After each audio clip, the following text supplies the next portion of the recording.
الازمه كاينه ماشي ما كايناش، ولكن كندوي لك انا على راسي انا باش ما غاديش ندخل في هذاك وهذاك.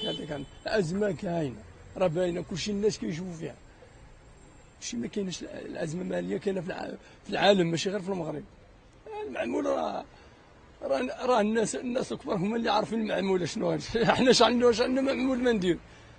كاينه شويه كاينه شويه. الانسان لا بدا يكون مخصوص ضروري يكون مخصوص من حاجه كانت لا بدا يكون مخصوص من جهه الصوائر، من جهه بزاف ديال المشاكل. المعمول الانسان على الصبر صعب، ما عندك ما دير. الصبر الانسان يصبر وصبر، ما عندك ما دير. شنو غدير؟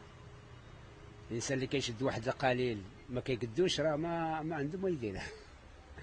غريب هنا بوبر كاين بزاف د البوبر اللي ما كيصورش 400 في النهار من راسي وجبد. هذا هو اللي كاين اخويا. المعموليه الله هو اللي عايشين قدرة الله باش عايشين. اللي صورناه كناكلو باش توفر شي حاجه ما كاينش والو. كاينه اللي ما خدامش ولا اللي خدام بشي حاجه قليل ضروري تكون عنده الازمه.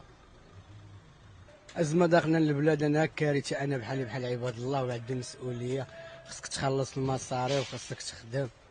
سير حتى واحد ما لقاه كيف بغا اخويا.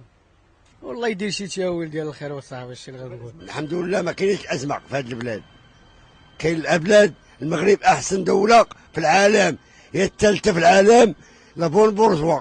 يجوا يقلبوا على المسكين يعطوه مسكن ويعيشوا معاه ويديروا ليه حل في حياته. ما يبقاش ناعس الزنقه فرش الكرتون مغطي بالكرتون.